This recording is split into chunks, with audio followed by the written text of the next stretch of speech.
Itorero ry'ubupapa ntirizigera ricogora kuvuga ritayoba. Ibyo ryakoze byose rirenganya abahakanye inyigisho zaryo, riracyahamya ko byari mu kuri. Ariko ko ritazongera gukora nk'ibyo ryakoze, uwo mwanya wakongera kuboneka. Umukardinali wese, arikibishop na bishop b'itorero Gatolika barahirira imbere ya papa indahiro y'ubuyoboke irimo aya magambo akurikira: abahakanyi, abitandukanya n'abagomera ibyo nyakubahwa wera yavuze bose papa, cyangwa ibizavugwa n'abazamusimbura, nzakora uko nshobora kose mbatoteze kandi mbarwanye n'abagirire nabi. Ariko ubugatolika bw'i Roma bukurikije amategeko yabwo bwite muri iki gihe ntibukigirana isano n'ubutumwa bwa Kristo kurusha mu bihe bya kera. Amatorero y'abaprotestanti ari mu mwijima ukomeye kandi bari bakwiriye kumenya neza ibimenyetso by'ibihe. Itorero Gatolika ry'i Roma ntiriragera ku mugambi wo gusohoza inama zaryo, ridakoresha ubuhendanyi bw'uburyo bwose kugira ngo rimenyekane hose, rigwize imbaraga zaryo mu gihe ryitegura intambara ikomeye yo kongera gutegeka isi yose kugira ngo ribone uko ritangiza kandi karengane no kubuzanya iby'ubuprotestani bwigisha. Itorero Gatolika rirakomeza kubona imyanya ikomeye impande zose. Imibare y'amatorero na za kiliziya birarushaho kwiyongera cyane mu bihugu bya giprotestani, kandi mu mashuri yabo abigishwa bararushaho kugwira. Bafite koleji na seminari nyinshi muri Amerika ziganjemo abaprotestani. Reba amajyambere y'imihango y'idini yabo mu Bwongereza n'amashami y'amashyirahamwe ataramwe y'abagatolika. Ibi byose bikwiriye guhwitura abakurikiza amabwiriza nyakuri y'ubutumwa bwiza. Abaprotestani bifatanije n'ubupapa bagirana isezerano bahana ububasha, abagatolika nabo ubwabo ntibyabasobanukira birabatangaza. Benshi banga kureba imico n'imyifatire y'Uburoma n'akaga kagiye guterwa n'iryo sumbwe rihabwa itorero Gatolika. Abantu bakwiriye gukangurwa kugira ngo bakome mu nkokora uwo mwanzi uteye ubwoba w'umudendezo w'abizera Imana n'abatayizera.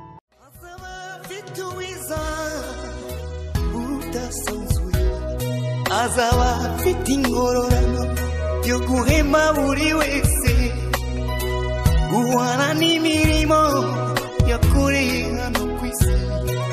Nawe nshuti yanjye aza kwambika ikamba. Muri Gashyantare uyu mwaka nibwo itorero Anglikani ry'Ubwongereza ryakoze inama n'abasenyeri baryo bemeza kujya bahumugisha abaryamana bahuje ibitsina, bivuze ko ukubana kwabo bagufata nk'ukutanyuranyije n'ijambo ry'Imana. Ku rundi ruhande ariko mu minsi yashize umushumba wa Kiliziya Gatolika ku isi Papa Francis yanenze amategeko afata ubutinganyi nk'icyaha, avuga ko abogamye bitewe n'uko Imana ikunda abana bayo uko bameze kose, maze asaba abasenyeri Gatolika kwakira ababa muri uyu muryango bakakirwa neza muri Kiliziya Gatolika nk'abandi bantu bose. Mu kiganiro yagiranye na Associated Press, Papa Francis avuga ati kuba umutinganyi ntabwo ari icyaha. Papa yahamije ko mu bice bimwe na bimwe by'isi hari abasenyeri bashyigikira amategeko afata ubutinganyi nk'icyaha kandi agaheza ababikora. Icyakora yahuje iyo myitwarire n'umuco n'amateka by'abantu runaka, avuga ko by'umwihariko abasenyeri bakwiye guhinduka bakubaha agaciro ka buri muntu. Avuga ko abasenyeri bagomba gutangira urugendo rw'impinduka, bakwiye kugira ubugwaneza nk'uko Imana ibigirira buri wese muri twe. Ibihugu bigera kuri 37 ku isi cyangwa ubucamanza bwabyo bihana ibikorwa by'abaryamana bahuje ibitsina. Ibigera kuri 11 bishobora no guhanisha igihano cy'urupfu ababikora, nk'uko bigaragazwa n'urwego The Human Dignity Trust ruharanira ko aya mategeko yakurwaho. Reka turebe icyo umwe mu banditsi avuga ku bupapa n'imisi iheruka. Muri iki gihe ubupapa bw'i Roma bwuzuye n'ubuprotestani kuruta mu myaka ya kera. Mu bihugu bimwe aho Gatolika ifite abizera bake, aho ubupapa bugerageza kwiyunga kugira ngo bugarurirwe icyizere, hakomeje kuba itandukaniro rinini ku birebana n'inyigisho zatumye amatorero atandukana n'ubutegetsi bw'ubupapa. Hanyuma baje kwisubiraho bati ubu ntitugitandukaniye ku ngingo zikomeye nk'uko byari bimeze mbere, kandi imitungo imwe y'itorero ry'abaprotestani izatuma twumvikana na Roma. Ibyo ni igihe abaprotestani bashyiraga agaciro gakomeye ku mudendezo w'umutimanama w'umuntu wari waramaze kugurwa. Bigisha abana babo ko bakwiriye kujya bagendera ku rubupapa, kandi ko gushaka kugirana ubumwe na Roma ari uguhemukira Imana. Mbega uko muri iki gihe ibyo byahindutse cyane. Abavugizi b'ubupapa bavuze yuko itorero ryabeshywe, maze abaprotestani bicisha bugufi bemera iyo mvugo. Abantu benshi bavuga ko badakwiriye guhora itorero rya none bizira n'ibidatunganye byakozwe mu gihe cy'imyaka y'ubujiji n'umwijima bikanduza ubutegetsi bwaryo. Ubugome bwakozwe n'itorero Gatolika babugereka kuri icyo gihe cy'ubunyamaswa bwa gipagani, kandi bakemeza ko amajyambere yo muri iki gihe yahinduye ibitekerezo by'itorero. Aba bantu bibagiwe ingingo ikomeye yakoreshejwe mu gihe cy'imyaka 800 ko badashobora kugwa mu cyaha cyangwa gufudika. Nuko nyuma y'igihe kirekire guhera igihe byatangarijwe, ayo magambo yongeye kwemezwa mu kinyejana cya 19 ashyirwamo umurego ukomeye kuruta mbere. None se Roma yemeza ko itorero ritayobye kandi ko ridashobora kuyoba, ni buryo ki ryakwigarika amahame yaryo yariyoboye imyaka myinshi? Itorero ry'ubupapa ntirizigera ricogora kuvuga ritayoba. Ibyo ryakoze byose rirenganya abahakanye inyigisho zaryo, riracyahamya ko byari mu kuri. Ariko ko ritazongera gukora nk'ibyo ryakoze, uwo mwanya wakongera kuboneka. Icyo gihe kibaye kigarutse, ubutegetsi bw'igihugu bugaha Roma imbaraga zabwo za kera, ntiyatinda kongera kubyutsa ubugome n'akarengane. Umwanditsi w'ikirangirire yavuze ko ubutegetsi bw'ubupapa buhanganye n'umudendezo w'umutimanama hamwe n'akaga gateye Leta Zunze Ubumwe za Amerika ubwoba bwo gusohoza ubuyobozi bwazo. Hariho abantu benshi babona ko kubaha ubutegetsi gatolika y'i Roma muri Leta Zunze Ubumwe za Amerika ari ugukabya cyangwa gukora iby'abana. Bene abo bantu ntacyo babona mu mico no mu myitwarire y'ubupapa kibangamiye uburenganzira bw'ibigo byacu cyangwa ntacyo babona kibi mu majyambere yabwo. None rero tubanze tugereranye amwe mu mategeko shingiro ya leta yacu n'amategeko y'itorero gatolika. Itegeko nshinga rya Leta Zunze Ubumwe za Amerika ritanga umudendezo w'umutimanama ku muntu wese, nta kindi kirenzaho. Papa Pius wa 9 mu rwandiko rwe yandikiye abantu bose ku itariki ya 15 Kanama mu 1854 yaravuze ati: inyigisho zifutamye z'ibinyoma cyangwa zirwanya umudendezo w'umutimanama ziyobya abantu cyane, ni kirimbuzi iteye ubwoba igirira nabi abandi bantu bose mu butegetsi bw'igihugu. Nanone uwo mupapa nyine yongeye kwandika urundi rwandiko ku itariki ya 8 Ukuboza mu 1864 avuma abarwanira umudendezo w'umutimanama bakoresha amasengesho hamwe n'abahakana ko itorero ridakwiriye gukoresha imbaraga ricyaha bene abo bantu. Ijwi ry'ubugwaneza rya Roma muri Leta Zunze Ubumwe za Amerika ntiryakoreshejwe guhindura ukwemera k'umuntu, ryemerwaho ridakoresha imbaraga. Bishop O'Connor yaravuze ati: umudendezo w'idini ntushirwa amakenga kugeza igihe hazakorwa ikinyuranyije n'itegeko ryawutanze, ntibigire icyo bitwara ibihugu gatolika. Archbishop wa Ludovico Wera nawe yaravuze ati: ubuhakanyi no kutizera ni ubugome, kandi mu bihugu bya gikristo nko mu Butaliyani no muri Hispania, aho abaturage hafi ya bose ari abagatolika, aho idini gatolika ari yishyiraho umugabane munini w'amategeko y'igihugu, buhanirwa nk'ubundi bugome. Umukardinali wese, archbishop na bishop b'itorero gatolika barahirira imbere ya papa indahiro y'ubuyoboke irimo aya magambo akurikira: abahakanyi, abitandukanya n'abagomera ibyo nyakubahwa Wera yavuze bose papa cyangwa ibizavugwa n'abazamusimbura, nzakora uko nshobora kose mbatoteze kandi mbarwanye n'abagirire nabi. Ni koko mu itorero gatolika harimo abakristo b'ukuri. Abantu batagira ingano bo muri iryo torero bakorera Imana bakurikije umucyo w'abarasiye, kandi kuko batahawe uburenganzira bwo kwigenzurira ijambo ryayo, nicyo gituma batamenya ukuri uko ariko. Ntabwo bigeze na rimwe bamenya itandukaniro hagati yo gusenga k'umutima wiyeguriye Imana n'uburyo bwinshi bwo gusengera mu migenzi itandukanye. Imana irebana imbabazi n'impuhwe nyinshi bene abo bantu bigishijwe kwizera gufuditse kandi kw'ibinyoma. Izohereza imirasire y'umucyo irasire mu mwijima w'icuraburindi batwikiriye. Izabahishurira ukuri nk'uko kuri muri Yesu, kandi benshi bazafata icyemezo giheruka cyo gufatanya n'abantu b'Imana. Ariko ubugatolika bw'i Roma bukurikije amategeko yabwo bwite muri iki gihe ntibukigirana isano n'ubutumwa bwa Kristo kurusha mu bihe bya kera. Amatorero y'abaprotestanti ari mu mwijima ukomeye, kandi bari bakwiriye kumenya neza ibimenyetso by'ibihe. Itorero gatolika ry'i Roma ntiriragera ku mugambi wo gusohoza inama zaryo, ridakoresha ubuhendanyi bw'uburyo bwose kugira ngo rimenyekane hose, rigwize imbaraga zaryo mu gihe ryitegura intambara ikomeye yo kongera gutegeka isi yose, kugira ngo ribone uko ritangiza kandi karengane no kubuzanya iby'ubuprotestanti bwigisha.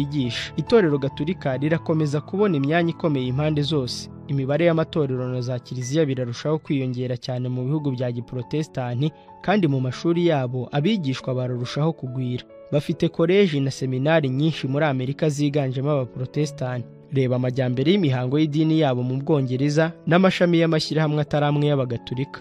Ibi byose bikwiriye guhwitura abakurikiza amabwiriza nyakuri y'ubutumwa bwiza. Abaprotestanti bifatanije n'ubupapa bagirana isezerano bahana ububasha, abagatolika nabo ubwabo ntibyabasobanukira birabatangaza. Benshi banga kureba imico n'imyifatire y'Uburoma n'akaga kagiye guterwa n'iryo sumbwe rihabwa itorero gatolika. Abantu bakwiriye gukangurwa kugira ngo bakome mu nkokoro uwo mwanzi uteye ubwoba w'umudendezo w'abizera Imana n'abatayizera. Abaprotestanti benshi babona ko idini gatolika atari ryiza, kandi ko gusenga kwabo kugizwe n'imigenzo gusa nta busobanuro gufite. Nubwo inyigisho z'i Roma zishingiye ku binyoma, ntabwo ari inkingi zidashobora kurandurwa. Gahunda yo gusenga mu itorero gatolika ry'i Roma yakomeje kujya ibera benshi urujijo. Ukwihuta n'imigenzo yaryo byayobeje intekerezo za benshi kandi bicecekesha ijwi ry'umutimanama wabo, ariko rinezeza amaso. Insengero z'agahozo, abantu batagira ingano, impimbi z'izahabu muri za kiliziya nyinshi, amabuye y'igiciro cyinshi, byose bikurura amaso n'ibitekerezo by'abakunzi b'ibigezweho. Amatwi ahugira kumva inanga nziza z'abakomeye zitanga amajwi menshi cyane, amajwi ahuje y'inanga z'amoko menshi aherekejwe n'amajwi y'abagabo arangirira mu minara ya za katedrali nini cyane. Ibyo byose bigatera imitima y'abantu benshi gutangara n'ituze rikomeye. Ariko uko kurabagirana kw'inyuma n'imigenzo bishuka intekerezo z'abantu bishwe n'ibyaha byerekana ububore bw'imbere mu mitima. Idini rya Kristo ntirikeneye bene ibyo birangaza abantu ngo bakunde baryemere.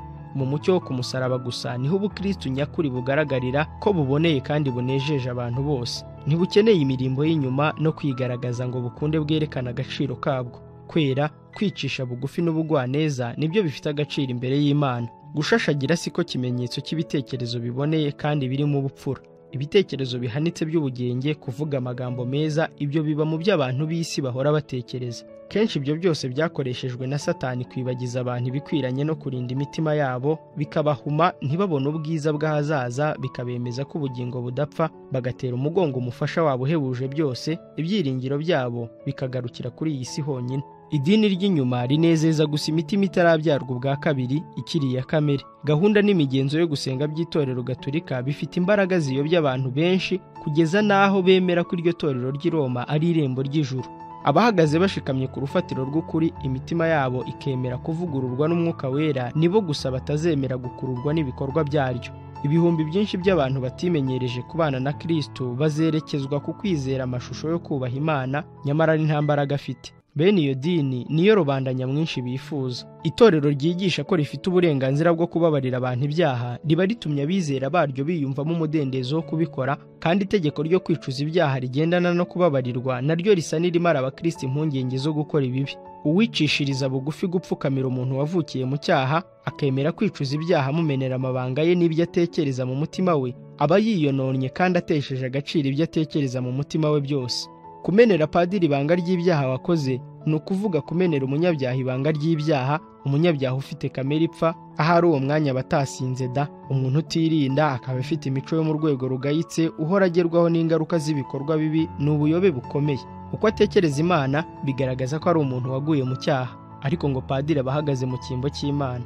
Uko kwihana ibyaha umuntu yihana ku wundi muntu gutesha agaciro urupfu rwa Kristo, niko soko y'ibibi bihishwe byadutse ku isi igeze mu gihe cyo kurimbuka. Nyamara abakigundiriye imico yabo mibi banezezwa no kwatura ibyaha byabo imbere ya mugenzi wabo ufite kamere ipfa, kuruta gukingurira Imana imitima yabo. Birushaho kunezeza kamere muntu kwicuza ibyaha kuruta kubyihana no kubireka. Biroroshye kubabarisha umubiri ibigunira no kwisiga ivu kuruta kubamba kamere ya kera. Umutima wa kamere wifuza kuyikoreza imitwaro ivusha amaraso kuruta kwicishiriza bugufi uwo Yesu yikoreye. Hari isano ikomeye hagati y'itorero ry'i Roma n'itorero ry'Abayuda ryo mu gihe Yesu yazaga bwa mbere. Nubwo Abayuda bakandagiraga amategeko y'Imana mu ibanga, ku mugaragaro berekanaga ko bayakomeza cyane, ndetse ku giti cyabo bakongeraho n'undi mugereka w'umwihariko bayaremeresha kuyakabiriza n'imigenzo yabo. Byatumye kuyakomeza bihinduka umutwaro uremereye. Nk'uko Abayuda biyitaga ko bakomeza amategeko y'Imana, niko n'Abaroma biyitaga ko bubaha umusaraba. Bubahaga ikimenyetso cy'umubabaro wa Kristo, ariko mu bugingo bwabo bagahakana uwo kimenyekanisha. Kiliziya Gatolika ihunduza kiliziya zayo imisaraba ku ruhimbi no ku myambaro bambara. Ahantu hose bahubahirisha kuhashyira umusaraba. Ariko inyigisho za Kristo zo zaracukuriwe zihambwa zibona munsi y'imigenzi itagira icyo isobanuye. Ubusobanuro bw'ibinyoma n'imigenzi itagira agaciro bihabwa intebe. Amagambo y'Umukiza yerekeye Abayuda babemezi cyane akoreshwa ku bayobozi b'itorero Gatolika b'i Roma. Bahambirira abantu imitwaro iremereye bakayibashyira ku rutugu, nyamara bo bakaba batakwemera kuyikozaho n'urutoki. Matayo igice cya 23:4. Abantu bafite ibitekerezo bitunganye bahinda umushyitsi iyo batekereje ibyo gucumura ku Mana, igihe benshi mu banyacyubahiro mu itorero bidamarariye mu munezero w'ibyaha. Gusenga ibishushanyo no kwiyambaza abakristo beza bapfuye, abatagatifu, kunamira papa, ibyo byose ni ubuhendanyi bwa Satani bwo kuvana ibitekerezo by'abantu ku Mana no ku mwana wayo, abategurira kurimbuka. Umwanzi wabo akura ibitekerezo byabo kubonerwamo agakiza, akaberekeza ku kintu cyose cyashobora gusimbura uwavuze ati, mwese abarushye n'abaremerewe nimuze munsange mbaruhure, kandi nzabaha naho muruhukira. Satani akorana umwete mwinshi yerekana imico y'Imana uko itari, ahindura kamere y'icyaha n'inkomoko nyakuri y'intambara ikomeye. Mu buhanga bwe acubya umurego wagombaga gukoreshwa mu gukomeza amategeko y'Imana, ahubwo akoshya abantu ko habonetse uburenganzira bwo gukora icyaha. Muri icyo gihe kandi abemeza kwizera ibinyoma, bakabona ko Imana iteye ubwoba, bakumva bayanze aho kuyikunda. Ubugizi bwa nabi Satani yahoranye mu mico ye kuva kera akabwikuraho maze akabugereka ku Muremyi. Abihindura atyo afashijwe n'abitwa ko ari abantu b'Imana, maze bakabisohoza mu gihe cyo kuramya. Nuko ubwenge bw'abantu bukarindagira, akaba arababonye akabinjiza mu ngabo ze mu ntambara yo kurwanya Imana. Kubwo kugoreka imico y'Imana, amahanga ya gipagani aboneraho kuza gutamba ibitambo by'abantu n'ibindi bikorwa biteye ubwoba. Itorero Gatolika ry'i Roma ryahuje imigenzo ya gipagani n'iya Gikristo. Itorero rihera ubwo ryerekana imico y'Imana uko itari. Ingaruka zo kuvanga imigenzo ya gipagani n'iya Gikristo zabaye ubugome n'ubugizi bwa nabi. Igihe Roma yambikwaga ikuzo rikomeye, Roma yacurishije intwaro zo kuzica urubozo abatemera amahame y'inyigisho Gatolika. Hari harateguwe igiti cyo gutwikiraho abatemera amahame yabo. Bategura ubwicanyi bwo mu rwego ruhanitse budashobora gusobanukira ubwenge bw'abantu, kugeza ubwo buzerekanwa ku munsi w'urubanza. Abanyacyubahiro bo mu itorero bayobowe na shebuja Satani bigishijwe ubugome bw'uburyo bwose bwo kwica urubozo, badahorahoje abatemera inyigisho zabo, kugira ngo nibishoboka babakure ku cyejo. Abenshi bababarishaga gukomeza kubavuma kugeza ubwo babageza ku buribwe buheruka bwo kubabaza kamere muntu, kugeza n'igihe uwababazwaga abona ko gupfa ari byo byiza. Uko niko uwahakanaga inyigisho za Roma yagenzwaga. Naho abizera b'i Roma bo bahanishwaga igihano cyo gukubitwa imikoba, ubundi bakabicisha inzara, bagahanishwa kubabaza imibiri yabo uburyo bwose babona ko bwababaza umutima. Kugira ngo bahamye neza ko ijuru ribemeye, abicuzaga ibyaha byo kwica amategeko y'Imana bagombaga kwica amategeko y'ibyaremwe. Babwirwaga guca imirunga yashyizweho n'Imana, guhesha imigisha no kunezeza abantu igihe bakiri ku isi. Amarimbi yuzuragamo miliyoni nyinshi z'abantu bazize akarengane, bamaze igihe ku isi bagerageza gusimbuza kamere y'icyaha mu bugingo bwabo intekerezo nshya zo gukunda bagenzi babo. Niba dushaka kumenya neza ubugizi bwa nabi bwa Satani bwo mu gihe cy'imyaka magana menshi butakozwe n'abatazi ijambo ry'Imana, ahubwo bukaba bwarakozwe mu bihugu by'Ubukristo, dukwiriye gusoma ibitekerezo byo mu gihe cy'Abaroma. Muri ubwo buhendanyi niho umutware w'ibi byose agera ku mugambi we wo kubuza abantu kubaha Imana, akabaheza mu butindi. Iyo tubonye uko Satani yashoboye kwihindura akagera ku mugambi we afashijwe n'abayobozi b'itorero, ubwo duhera ko tumenya ikimutera kurwanya ibyanditswe byera. Abantu bagiye basoma Bibiliya yabereka urukundo rw'Imana n'imbabazi zayo. Bibiliya yabasobanurira ko Data wo mu ijuru atagira uwo yikoreza umutwaro uremereye, ahubwo atubwira kugira umutima umenetse, wicisha bugufi kandi wumvira umwuka w'Imana. Nta cyitegererezo Yesu yadusigiye mu mibereho ye cy'uko abagabo n'abagore bakwiriye kwifungirana mu mazu y'abihaye Imana ngo babone kuba babonereye kujya mu ijuru. Ntaho yigeze avuga ko urukundo n'imbabazi bikwiriye kugira ikindi kintu kibisimbura. Umutima we wahoraga usabwe n'urukundo. Uko umuntu arushaho kwegera Imana, niko arushaho kwiyumvamo ko ayikeneye, kandi ni nako yiyumva ko ari umunyabyaha, akarushaho kubabazwa n'ibibi yakoze. Papa yiyise umusimbura wa Kristo ku isi, ariko si imico ye hari aho ihuriye n'iy'Umukiza wacu. Mbese Yesu hari abo yigeze gushyira mu nzu y'imbohe kuko batamuhaye icyubahiro cy'umwami w'ijuru? Mbese hari uwigeze kumva ijambo rye acira abantu urubanza rwo gupfa kubera ko batamwizeye? Igihe abaturage bo mu mudugudu wa Samariya bamwirukanaga bakanga kumucumbikira, intumwa Yohana yararakaye aramubaza ati, Mwami, wakunda yuko dusaba Imana umuriro ukava mu ijuru ukabakongora bose bagashiraho nk'uko Eliya yabigenje? Yesu yarebye abigishwa be yumva bababariye, maze acyaha uwo mwuka mubi wari ubarimo ati, Umwana w'umuntu ntiyaje kurimbura abantu, ahubwo yazanywe no kubaha ubugingo. Luka igice cya 9:54 n'uwa 56. Mbega ngo umutima wa Kristo uratandukana cyane n'uwo wiyitaga ko amuhagarariye ku isi. Muri iki gihe itorero Gatolika ryerekana ubutungane imbere y'amahanga, ariko butwikiriye ubugome. Ryambaye imyambaro isa n'iy'Abakristo, ariko ntiryahindutse. Amabwiriza yose ubupapa bwagenderagaho mu bihe byashize buracyayakurikizana amagingo aya. Riracyagendera ku mahame ryihimbiye mu gihe cy'umwijima. Ntihakagire umuntu wihenda. Ubupapa abaprotestani biteguye kunamira ni bumwe na bwa bundi bwategekaga isi mu gihe cy'ubugorozi, igihe abantu b'Imana bahagurukiraga icyarimwe kurwanya ibyaha mu itorero, bigatuma bahara amagara yabo. Ubupapa buracyafite isumbwe no kwishyira hejuru bwategekeshaga abami n'ibikomangoma buvuga ko buhwanye n'Imana. Itorero ntiryagabanije ubugome bwaryo cyangwa gutegekesha igitugu kuruta mu gihe bwamburaga umuntu uburenganzira bw'ikiremwa muntu, bukamarira ku icuma bera bisumba byose. Ubupapa buhwanye rwose n'uko ubuhanuzi bubuvuga ko ari bwo buzaba ubuhakanyi bukomeye mu bihe biheruka. Gukoresha uburyo ubwo ari bwo bwose bwatuma bugera ku mugambi wabwo ni rimwe mu mategeko yabwo, kandi hamwe n'uko guhindahinduka nk'uko uruvu buracyafite ubusabwe bw'inzoka. Baravuga bati, si ngombwa guhuza kwizera n'abahakanyi cyangwa n'abakekwaho kuzaba abahakanyi. Mbese ubwo bubasha bumaze imyaka ibihumbi bwanditsweho amaraso y'abera bwakwemererwa bute muri iki gihe kuba mu bagize itorero ryera rya Kristo? Hari impamvu ituma ibihugu by'abaprotestani bivuga ko ubugatulika butagitandukanye cyane n'ubuprotestani muri iki gihe nko mu bihe bya kera. Hari icyahindutse, ariko ubupapa ntacyo bwahindutseho. Mu kuri, muri iki gihe ubugatulika buhuje n'ubuprotestani muri byinshi, kuko ubuprotestani bwaretse umurongo bwatangiranye mu bihe by'abagorozi. Uko amatorero ya giprotestani yakomeje gushaka icyubahiro mu isi, urukundo rw'urumamo rwabahumye amaso. Ntibazi ko ibyiza ari ukwizera icyiza kiri hagati mu bibi. Ingaruka badashobora kuzibukira ni ukwizera ikibi kiri hagati mu byiza. Aho guhaguruka ngo baharanire ukuri kwahawe abera, ubu barasaba Roma imbabazi kubw'igitekerezo bagize cyo kwitandukanya nayo.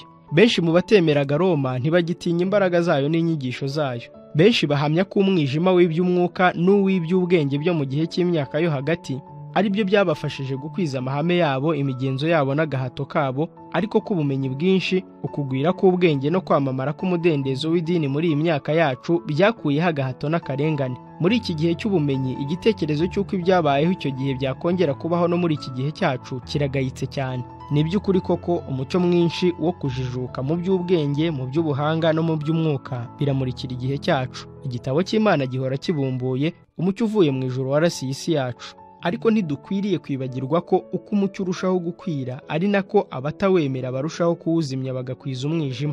Kwiga Bibiliya usenga nibyo byakwereka abaprotestani kamere nyayo y'ubupapa, kandi nibyo byabatera kubugirira amakenga. Ariko benshi muri bo ni abanyamakenga mu by'imyizerere yabo, kuko bumva ko badakeneye kwicisha bugufi bashaka Imana, kuko byatuma bashakashaka ukuri. Bona nubwo banyurwa n'umucyo wabarasiye, ntacyo bazi ku byanditswe byera cyangwa ku mbaraga y'Imana. Bakwiriye kugira ibindi bitera umutimanama wabo gutuza. Kubw'ibyo bishakira ibintu by'umwuka byoroheje kandi bitabatesheje agaciro. Icyo bashaka ni uburyo bakwiyibagiza Imana n'uko bagaragara nk'abayubaha. Ibyo ubupapa burabishobora rwose. Byateguwe mu mitwe ibiri iboneka ahantu hose ku isi: abashaka gukizwa no gutungana kwabo, n'abandi nabo bashaka gukirizwa mu byaha byabo. Aha niho hari ibanga ry'imbaraga yabwo. Ibyabaye byagiye bigaragaza ko ibihe by'umwijima w'ubujiji byafashije ubupapa kugera ku ntego yabwo. Mu bihe bitaha, umucyo ukomeye mu by'ubumenyi nawe uzabufasha kugera ku cyo bwifuje. Mu myaka yashize, ubwo abantu batagiraga ijambo ry'Imana, bataramenya ukuri, amaso yabo yari ahumye, ibihumbi byinshi by'abantu bafatiwe mu mitego batabona ikigoyi batezwe mu nzira banyuramo. Muri ibi bihe byacu, amaso y'abantu benshi arimo ibikezi bitewe n'umucyo mwinshi uvuye ku bikorwa by'abana b'abantu, ari by'ubucurabwenge bw'ibinyoma. Ntibabasha kurobanura ngo bamenye umutego w'umwanzi, maze bagasanga nk'abapfutswe ibitambaro mu maso. Imana ishaka yuko ubwenge umuntu afite abubona nk'impano yahawe n'Umuremyi, kandi bugakoreshwa mu by'ukuri no mu byo gukiranuka. Ariko igihe abantu bakomeje ubwibone n'ubwirasi, kandi abenshi bagashyira inyungu zabo imbere kubirutisha ijambo ry'Imana, ubwenge bwabo buzonona ibintu byinshi kurusha ubujiji. Uko niko ingirwabwenge bwo muri iyi si bugayisha Bibiliya ari igihamya gitegura inzira zo kwemera ubupapa, bugaragaza ishusho nziza nk'uko ubwenge buke bwakinguye inzira y'ikuzo ryabwo mu gihe cy'imyaka y'umwijima. Mu muvuduko w'amajyambere muri Leta Zunze Ubumwe za Amerika, kugira ngo ubutegetsi butere inkunga ibigo n'ibindi bikorwa by'itorero, abaprotestani bakomeje gukurikiza ubugatulika bw'i Roma, kugeza ubwo babukinguriye inzira y'ikuzo muri Amerika bwari bwaratakaje mu Burayi. Icyatumye uwo muvuduko wumvikana neza ni umugambi ukomeye wo gushyiraho itegeko ryo kuruhuka ku munsi wa mbere w'icyumweru, itegeko rikomoka i Roma ry'ikimenyetso cy'ubutegetsi bw'itorero gatulika ry'i Roma, rikaba n'umugenzo w'ubupapa ukomoka mu migenzo y'abapagani. Gukomeza imigenzo y'abantu aho gukomeza amategeko y'Imana nibyo byagwije amatorero y'abaprotestani, nayo yemera kuruhuka ku munsi wa mbere w'icyumweru, iby'ubupapa bwakoze mbere yabo. Niba umusomyi yifuza gusobanukirwa n'uburyo buzakoreshwa mu minsi ya vuba mu ntambara itegurwa, akwiriye gusoma amateka y'ibyakozwe na Roma mu binyejana byashize. Niba ashaka kumenya uko ubupapa n'ubuprotestani bizagenza abanga gukurikiza inyigisho zabo, nareba umwuka Roma yakoresheje yanga isabato n'abayikomeza. Iteka ryaciwe n'umwami, inkiko z'ikirenga, itegeko teka ryatanzwe n'itorero rishyigikiwe n'amajwi ya rubanda, nibyo byatumye umunsi w'ibirori by'abapagani uhabwa umwanya w'icyubahiro mu itorero rya Gikristo. Ubwa mbere, kuruhuka ku cyumweru ku gahato byategetswe n'umwami Constantine mu mwaka wa 321 nyuma ya Kristo. Iryo tegeko ryavugaga ko abatuye mu mudugudu bose baruhuka kuri uwo munsi w'izuba uhawe ikuzo n'icyubahiro, ariko rikemerera abaturage bo mu byaro gukomeza imirimo yabo y'ubuhinzi. Nubwo ari itegeko ry'ibya gipagani ryashyigikiwe rishyirwaho umukono kandi ritangazwa n'umwami w'abami Constantine amaze kwitirirwa ubukristo. Amaze kubona ko itegeko ry'umwami ridahagije kuba ryasimbura ububasha bw'Imana, Eusebius wari bishop w'i Kayizariya, wari inshuti ikomeye n'umujyanama wa Constantine, yavuze ko Kristo yakuyeho isabato y'umunsi wa karindwi akayishyira ku munsi wa mbere w'icyumweru. Nyamara ariko nta buhamya yashoboye kubona mu byanditswe byera bwemeza izo nyigisho nshya. Eusebius ubwe nubwo atabishakaga ariko yavuze adaciye iruhande ati, ibyakorwaga ku munsi w'isabato twabihinduye ku munsi w'umwami. Impaka zerekeye umunsi wa mbere w'icyumweru nubwo nta shingiro zari zifite, zanangiye imitima y'abantu bakandagira isabato y'Uwiteka Nyiringabo. Abashatse icyubahiro cy'isi bahisemo umunsi w'ibirori bya gipagani. Uko ubupapa bwakomeje kugira imbaraga niko icyumweru cyakomeje guhabwa ikuzo. Bigitangira abahinzi bakomeje imirimo yabo isanzwe igihe babaga batagiye gusenga. Umunsi wa karindwi ukomeza gufatwa nk'umunsi wo kuruhuka. Ariko hanyuma hagiye habaho guhinduka.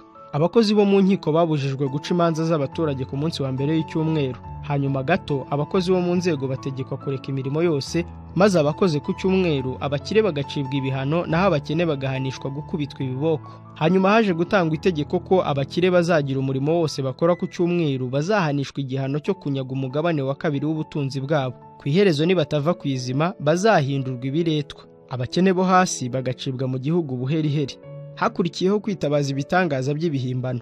Mu bitangaza hari kimwe cy'umugabo umwe wagiye mu murima guhinga ku cyumweru, afata icyuma cyo guhanagura igitaka ku isuka ye, cya cyuma kimwishinga mu kiganza, akimarana imyaka 2 akigendana, aribwa cyane kandi afite isoni nyinshi. Byakuwe mu gitabo Historical and Practical Discourse on the Lord's Day, page y'147, cyanditswe na Francis West. Hanyuma papa yategetse abapadiri bayobora paruwasi guhana bihanukiriye abazazirura icyumweru, bakabatumira kujya kuvuga amasengesho muri kiliziya ngo batiteze ubwabo hamwe n'abaturanyi babo. Nyuma inama nkuru y'amatorero irabihinyuza, ivuga yuko n'abaprotestanti byabayeho kenshi abantu bakoze ku cyumweru maze bakubitwa n'inkuba, ikimenyetso cyerekana ko uwo munsi koko ari uw'isabato. Abayobozi b'amatorero baravuga bati, ibyo byerekana mu kuri uburakari bw'Imana ku bantu bazirura uwo munsi. Abapadiri, abami, ibikomangoma n'abakristo bose bongeye kurarikirwa gukora uko bashobora kose kugira ngo uwo munsi uziririzwe nk'uko biwukwiriye kandi nk'uko binakwiranye n'ubukristo, maze mu idini uwo munsi ukaziririzwa no mu bihe bizaza.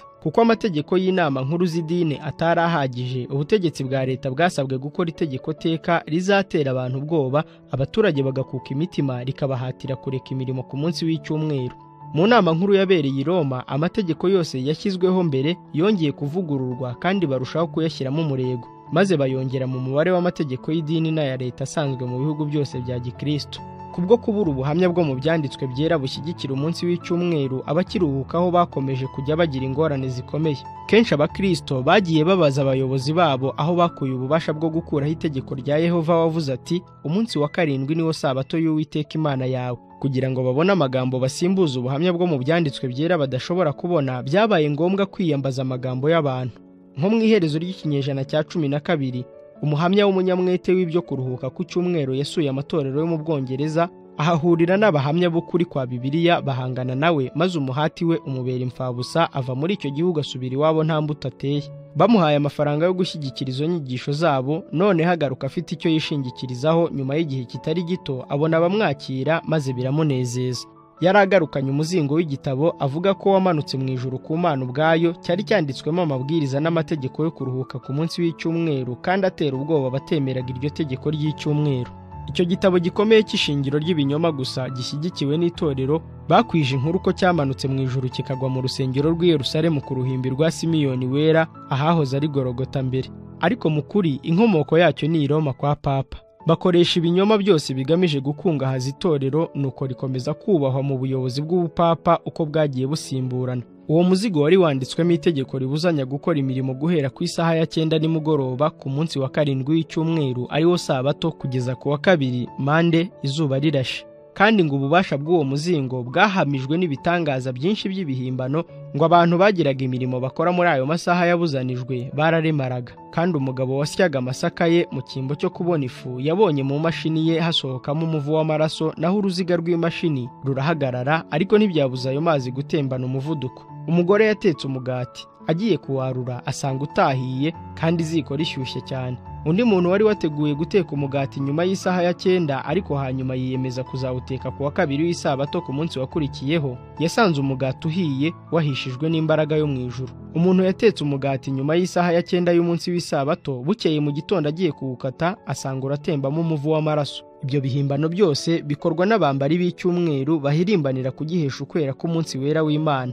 Muri Ekosi no mu Bwongereza bishimiye icyumweru kuko bafashe umugabane wacyo uheruka bakawunga ku mugabane ubanza w'isabato ya kera, ariko igihe ubwacyo cyagombaga kwezwa nicyo cyahindutse. Umwami wa Ekosi yatanze itegeko rivuga ko ku isabato guhera saa 12 z'umugoroba ariho dukwiriye guhera tubara amasaha akwiriye kwezwa, kandi ko guhera icyo gihe kugeza ku wa kabiri w'isabato mu gitondo nta muntu ukwiriye kugira umurimo w'isakora. Bakoresheje umwete mwinshi kugira ngo icyumweru kibe umunsi wera, abapadiri ubwabo bemeraga ku mugaragaro ko isabato yashyizweho n'Imana kandi bakemera ko yakuweho n'umuntu. Mu kinyejana cya 16 inama nkuru y'ubupapa yasohoye itegeko rivuga ngo abakristo bose bibuke ko umunsi wa 7 wejejwe n'Imana kandi warakiriwe uranakomezwa, bitari ku Bayuda gusa ahubwo wanakomejwe n'abantu bose basenga Imana. Nubwo twebwe abakristo twahinduye umunsi w'isabato wabo tukawushyira ku munsi w'umwami wacu, abakinisha kugomera itegeko ry'Imana ntabwo bari bayobewe icyo bakora icyo ari cyo. Ubwabo bishyize hejuru y'Imana. Icyitegererezo giteye ubwoba cy'uko Roma yagenzaga bahakanaga ayo mahame mashya cyakomeje kubaho igihe kirekire cy'akarengane cyatembyemo imivu y'amaraso y'Abavoduwa, bamwe muri bo bari bagikomeza isabato. Abandi nabo bababajwe batyo kuko bizeraga itegeko rya 4. Amateka y'itorero mu gihugu cya Ethiopia na Abyssinia abisobanuyeho neza. Hagati mu myaka y'umwijima, abakristo bo muri Afurika yo hagati babaye nk'abibagiranye ku isi, maze hashira imyaka myinshi banejejwe n'umudendezo bafite wo guhamya kwizera kwabo. Hanyuma Roma yaje kwibuka ko nabo babaho, kandi umwami wa Abyssinia ahera ko yemera ububasha bwa papa ko ari umusimbura wa Kristo ku isi. Nuko amatorero akurikiraho. Itegeko ribuzanya kuruhuka isabato riratangwa riteganije ibihano bikomeye ku batazarikurikiza. Ariko hanyuma ubukana bw'ubupapa buhindukira Abanyabyssinia umutwaro w'ingoyi, maze bafata icyemezo cyo guca izo ngoyi. Nyuma y'intambara ikomeye, Abaroma baratsindwa bavanwa ku butegetsi, maze inyigisho zahozeho kera zigarurwa mu mwanya wazo. Amatorero yanejejwe n'uwo mudendezo bahawe, ariko ntibibagirwa agasuzuguro, agakabyo n'ubutegetsi bw'igitugu bwa Roma, kuko banyuzwe no kwiberaho kwabo ntibarakamenyekana mu bindi bihugu bya Gikristo. Amatorero yo muri Afurika yakomezaga isabato nk'uko itorero Gatolika ryayikomezaga mbere y'uko ryinjira mu buhakanyi bwuzuye. Igihe bakomezaga isabato y'umunsi wa 7 bubaha itegeko ry'Imana, barekaga no kugira imirimo imwe bakora ku wa mbere w'icyumweru nk'uko byari bimaze guhinduka umuco w'itorero. Bamaze kubangamira ububasha bwo mu ijuru, Roma yakandagiye umunsi w'isabato y'Imana iwusimbuza uwayo bwite, ariko amatorero yo muri Afurika akomeza kubyikinga hashira imyaka hafi 1000 atarafatanya na Roma muri ubwo buhakanyi. Bageze munsi y'ubutegetsi bw'i Roma bahatirwa kureka isabato y'ukuri, bakomeza y'ibinyoma, ariko bitinze bongera kubona umudendezo wo kwitondera itegeko rya 4. Ibyabaye muri icyo gihe byerekana neza uko Roma yarwanije isabato y'ukuri n'abayikomeza, n'uburyo yakoresheje kugira ngo bubahirize uwo munsi bishyiriyeho. Ijambo ry'Imana ryigisha yuko ibyo bizongera kubaho ubwo ubupapa n'ubuprotestani buzihuza kugira ngo bahatire abantu kuruhuka ku munsi wa mbere w'icyumweru, ariwo dimanche. Ubuhanuzi bwo mu byahishuwe 13 bwerekana ko ububasha bw'inyamaswa y'amahembe nk'ay'umwana w'intama buzahatira isi n'abayituyeho bose kuramya ubupapa bwerekanirwa mu nyamaswa isa n'ingwe. Nuko inyamaswa y'amahembe 2 itegeka abatuye isi kurema igishushanyo cy'inyamaswa, maze itera bose aboroheje n'abakomeye, abatunzi n'abakene, n'ab'umudendezo n'ab'imbata gushyirwaho ikimenyetso cy'inyamaswa. Byamenyekanye neza ko inyamaswa ifite amahembe 2 nk'ay'umwana w'intama ari Leta Zunze Ubumwe za Amerika, kandi ko ubu buhanuzi buzasohora igihe Leta Zunze Ubumwe za Amerika zizahatira abantu kuruhuka ku munsi wa mbere w'icyumweru, ikimenyetso cyashyizweho n'ubupapa cyo kwemera ikuzo bwahawe. Ariko muri uko kuramya ubupapa, Leta Zunze Ubumwe za Amerika ntizizaba ari zonyine. Amategeko Roma yakoreshaga mu bihugu yategekaga kera azaba atarakurwaho burundu. Ubuhanuzi bwavuze ko Roma izongera kugarurirwa ububasha bwayo. Nuko mbona umwe mu mitwe yayo usa n'ukomeretsa uruguma rwica, ariko urwo ruguma rwayishe rurakira. Abari mu isi bose bakurikira iyo nyamaswa bayitangarira. Umurongo wa 3, gukomereka uruguma rwica bisobanura kugwa k'ubupapa mu mwaka w'1798. Ubuhanuzi buravuga buti hanyuma y'ibyo uruguma rwica rwarakize, maze abantu bose bo ku isi bakurikira iyo nyamaswa bayitangarira. Pawulo yerekana neza ko uwo munyabyaha azakomeza kubaho kugeza ubwo Yesu azagaruka. Hafi y'iherezo ry'igihe giheruka azakora ibitangaza by'ibinyoma byo kuyobya abantu, kandi umuhishuzi yerekana ubupapa avuga ati abari mu isi bose bazayiramya, umuntu wese izina rye ritanditswe mu gitabo cy'ubugingo. Mu isi ya kera no mu ya none, kuruhuka ku cyumweru byerekana ububasha bw'itorero gatolika ry'i Roma. Kuva hagati y'ikinyejana cya 19 abigishwa b'iby'ubuhanuzi muri Leta Zunze Ubumwe za Amerika batanze ubu buhamya ku isi yose. Ibyo tubona byaduka mu isi muri iki gihe byerekana ko ibyahishuwe byihutira gusohora. Abigisha b'abaprotestani bahamya neza inkomoko yo kuruhuka ku munsi wa mbere y'icyumweru ko nta shingiro bifite mu byanditswe byera, naho abayobozi b'ubupapa bagahimba ibitangaza basimbuza itegeko ry'Imana. Amagambo azakomeza kuvugwa kenshi ni ay'uko izacira iteka abagomera itegeko ryo kuruhuka isabato ku munsi wa mbere w'icyumweru kandi ryatangiye gukurikizwa. Iri tegeko ryo guhatira abantu kuruhuka ku cyumweru ubu riramenyerezwa. Itorero gatolika ry'i Roma ryari rifite ubuhanga bwo kugira nabi, rishobora kugenzura ibizaba. Ryakoreshaga igihe cyaryo rireba uko itorero ry'abaprotestani riryunamira, ryemera isabato y'ibinyoma itorero gatolika ryihimbiye ubwaryo, kandi rikaba ryitegura kuzayihatira umuntu wese nk'uko ryakoze mu myaka ya kera. Abatemera umucyo w'ukuri bazitabaza abo biyita ko bamaze kugera ku rugero rwo kuba batagikora icyaha, bagamije kwamamaza icyumweru umunsi bihimbiye ubwabo. Byoroheye itorero gatolika gufatanya uwo murimo n'abaprotestani. Ninde usobanukiwe nuko bagenza banze kumvira itorero kuruta abayobozi b'ubupapa? Itorero gatolika ry'i Roma hamwe n'amashami yaryo ku isi yose bakoze gahunda imwe ikomeye bagamije gushakira diyoseze z'ubupapa inyungu. Miliyoni nyinshi z'abizera bo mu bihugu byose byo ku isi bigishijwe gufataniriza hamwe maze bakayoboka ubutegetsi bwa papa. Aho baba bakomoka hose, uko ubutegetsi bwabo bwaba bukomeye kose, bakwiriye kumenya ko ububasha bw'itorero buri hejuru y'ibyo byose. Nubwo kurahirira imbere ya leta y'iwabo ko bazaba bizerwa, ariko inyuma yayo haba hari umuhigo bahizeho kumvira papa ubakuriraho ibihano by'izindi ndahiro baba bararahiye. Amateka ahamya neza ko ubupapa butahwemye gukoresha uburyarya n'umwete mwinshi bwivanga mu butegetsi bw'ibihugu, maze bugasohoza imigambi yabwo yo gukuraho abategetsi b'ibihugu. Mu mwaka w'1204 Papa Innocent wa gatatu yahatiye Petero wa kabiri umwami w'igihugu cya Aragoni kurahira bidasanzwe indahiro ikurikira: Jyewe Petero umwami w'Abaragoni mpamije kandi nsezeranye kuzaba umwizerwa numvira databuja Papa Innocent n'abandi bapapa bazamusimbura n'itorero gatolika, kandi ubwami bwanjye buzamwumvira. Nzaharanira amahame y'itorero gatolika, kandi abazarirwanya nzabamarira ku icumu. Ayo masezerano yari ahuje n'iby'ubutegetsi bwa papa butegeka, bigaragaza ko yari afite ububasha bwo gukuraho abami n'amategeko y'Imana n'umuntu, no kuba yagira ibyo ahindura mu mitegekere y'abami mu bihugu byabo, no guhana abadakomeza indahiro barahiye. Mwibuke yuko Roma yirata ko nta na kimwe yigeze ihindura. Amabwiriza ya Gregoire wa karindwi na Innocent wa gatatu aracyakora mu itorero gatolika ry'i Roma. Itorero rifite ububasha rirashaka kubikora rikoresheje imbaraga nko mu binyejana byashize. Abaprotestani bazi bike byatumye bemera gufasha Roma igikorwa cyo gushyiraho umunsi wa mbere w'icyumweru, naho abagatolika bo bashishikariye gusohoza umugambi wabo. Itorero ry'i Roma rigambiriye kwigarurira ikuzo ryaryo ryabuze. Ayo mabwiriza agiye gutangizwa muri Leta Zunze Ubumwe za Amerika, maze itorero rijye riyobora ibikorerwa mu butegetsi bw'ibihugu byose, kandi ibikorwa by'amadini bijye bigenwa n'amategeko y'abaturage. Mu ncamake, ububasha bw'itorero na leta nibyo bizajya bitegeka umutimanama w'abantu. Ubwo nibwo intsinzi y'itorero ry'i Roma muri icyo gihugu izaba igezweho. Ijambo ry'Imana ryatanze imiburo ku kaga kagiye gutera. Ibyo ntibikwiriye kwirengagizwa. Abaprotestani bazagera aho bamenye neza imigambi nyakuri ya Kiliziya Gatolika, uretse ko bazabyibuka baratinze batagifite uburyo bigobotora muri uwo mutego baguyemo. Itorero Gatolika ry'i Roma riragenda ryomboka risatira ububasha bwaryo ryahoranye. Inyigisho zaryo mu biterane muri za Kiliziya zirategura inzira mu mitima y'abantu. Riregura rwihishwa inyubako yaryo yaguye kugira ngo rigarure akarengane ku bataryemera. Rirahuriza hamwe imbaraga zaryo ritegura intwaro mu ituze no mu ibanga rikomeye ngo ritangire intambara igihe nikigera. Ritegereje gusa ko igihe kigera, kandi icyo gihe ryamaze kugihabwa. Tugiye kureba kandi twumve, nibwo tuzamenya itorero ry'i Roma icyo ari cyo. Umuntu wese uzizera kandi akumvira ijambo ry'Imana azasakirana n'ibigeragezo n'akarengane.